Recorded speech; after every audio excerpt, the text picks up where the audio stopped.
Amen. Um, I am so grateful to be here in the Lord's house today. Um, I'm going to share with you guys a little bit about mental health awareness and suicide prevention. And then I'm going to so I'm going to show some pictures because I'm doing it in memory of my brother, Frankie Blackman. He died March 29th, 2019 of suicide. And I'm doing a walk with some of my family, and I'm welcoming you guys as well, anybody that wants to come. We are going to be walking in Dalton at the Burr Performing Arts Park right off of South Hamilton Street, and that is going to be September 21st. Registration is going to start at 10. I can register you if you want to walk with me. I can register you beforehand, and then we're going to start walking at 11. I'm doing this not only in honor of my brother. I'm also doing the walk to raise money for the awareness of mental health and this prevention of suicide, as well as giving the families that have lost someone from suicide, giving them hope, giving them hope that there is prevention, that we can stop it with the right tools and resources that the American Foundation for Suicide Prevention offers communities in each state. It's going to be different for each state, but they offer the families hope by getting the word out there to people with mental health disorders, and the community. Awareness is everything. A lot of people they think that it should be swept under the rug. It's shameful. It's embarrassing to talk about, but we all know that there's somebody in our family that suffers from depression. There's somebody in our family that has anxiety, and that unfortunately there's somebody in our families that has tried or thought about committing suicide. I am very passionate about not only mental health awareness and suicide prevention, as well as addiction. You guys all know that. It kind of all goes together with sin. And I know that some people are born with mental disorders, but a lot of it is genetics. When it comes to me personally, my mother suffers from mental health issues. All of that was caused from her mother, and that was caused by sin. That was caused by molestation in the family. It was caused by just depression, darkness. It was caused by poor decisions that was made by the people that was supposed to take care of my mother. They didn't do a good job of it, and it was passed on down to her children, and we all suffer from some type of mental health disorder, and unfortunately, if the cycle is not broken, then it's going to be passed down to my children. And I know my daughter, it was a very long road for her throughout the divorce of her, between me and her father, and she suffers as well from mental health disorders, and is a cutter, was a cutter. She had suicidal tendencies as well. I know the cycle can be broken because I am proof of it. When it comes to mental health, the only real cure is going to be Jesus Christ. When it comes to suicide prevention, Jesus Christ is going to be the only way out of that darkness. I feel like I have to be a light to the people in my family that are still suffering from addiction, that are still suffering from the mental health issues.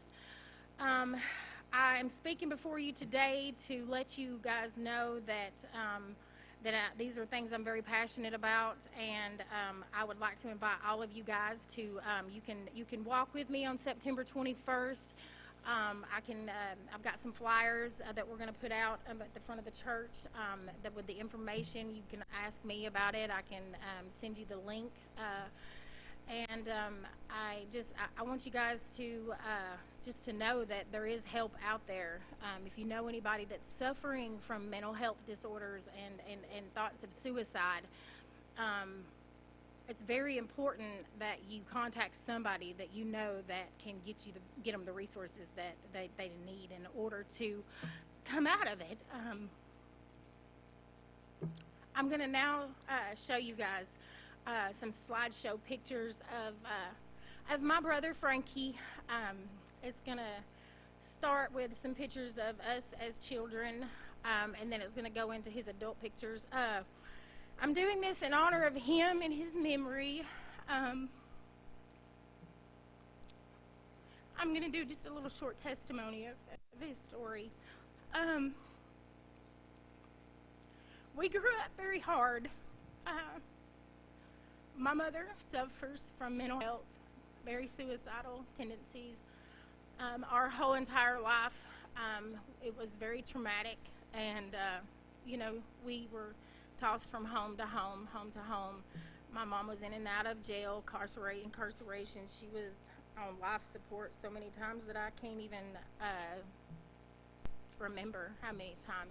The Lord pulled her out for a reason. I know that He has still got a plan for her. Thank you so much, Mama, for being here today. I want you here every Sunday. My brother grew up not knowing his real father. I'm the only child between my parents, and they were together my whole life. So my other siblings, they stayed with their other parents or their other step parents. Frankie was he was a mean child from the beginning. He was always picking on his siblings, and he used to take my Barbie dolls and nail them to trees and shoot them with his 12-gauge shotgun. He used to wrestle me, and I knew how to fight by the age of 6 years old. He was mean, but he loved me. He just didn't know how to show love. He wasn't a hugger. He didn't express his feelings. He never said, "I love you." He held everything in. From the time he was about 13 years old, he was institutionalized. He was put into YDC. From the age of 14, he was in a correctional facility, and he stayed there in and out. Going into his late teens, he was incarcerated. He was never a drug user. But he just always hung out with the wrong crowd and got in a lot of trouble, and nobody could tell him nothing. He was always incarcerated. But when he went to prison the last time, he did get saved. And when he come home, he was living out in California. When he come home, he was a changed person. He actually gave me hugs and kisses, and he told his mama that he loved her, and he took a new opportunity in life, and he made something out of it, and we thought he was going to do very well. He's got two beautiful daughters that are twins, Kristen and Caitlin. They are now 23, 24 years old. I can't remember right now, but he's also got a son, Bryce, that is in the military and looks just like him. He's got 3 grandbabies that he never got to meet and 1 more on the way. And I wish that he would have been able to get to know him and to see them being born. His death, I'm going to talk a little bit about his death now, because he called me. I was in full-blown addiction. And he called me, and he told me that he wanted to die. He didn't want to live anymore. He said, "I'm tired." And he said that he had been Googling the easiest, cleanest way to do it. And he researched it online, and he hung a rope from his garage, and he asphyxiated himself. He practiced it first, I guess, And when he seen his dog Daisy, which was everything to him, looking at him, he stopped. And then later, a week later, after telling me that he did this, um, I grew up with my mom trying to commit suicide my whole entire life.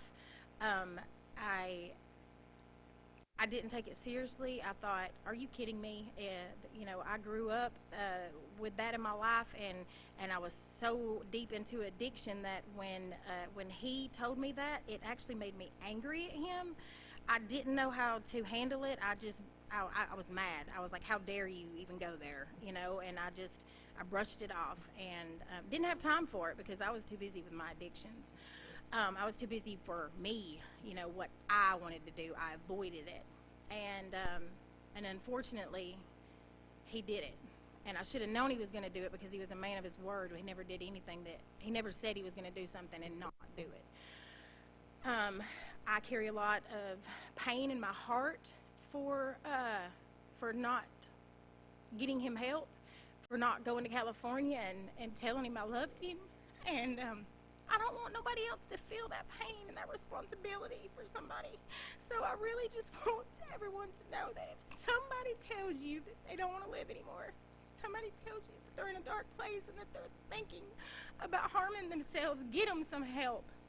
Google, ask me, ask your church, ask somebody. There's people out there that suffer from this, and a lot of people don't have anybody to talk to about it. So if you know of anybody, this is my brother, Frankie. And if you know anybody that's struggling, just don't let it get that far, because there's ways out of it. And a lot of times, some people they just need help. They need help because they're in addiction and they're in that dark place. He was never on drugs. He was never in addiction. He started drinking, and I believe that what happened was it was just the simple fact of him drinking liquor, never been a drinker, and once he started drinking liquor, it brought him to a dark place, and it brought him memories and things that he had never dealt with, as a child or as an adult.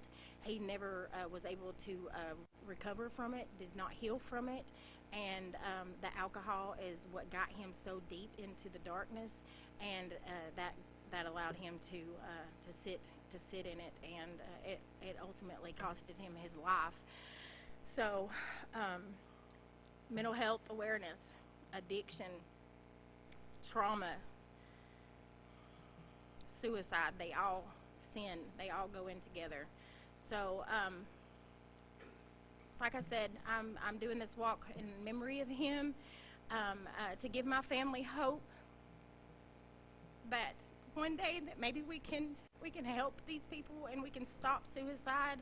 And I just thank you guys so much for listening today.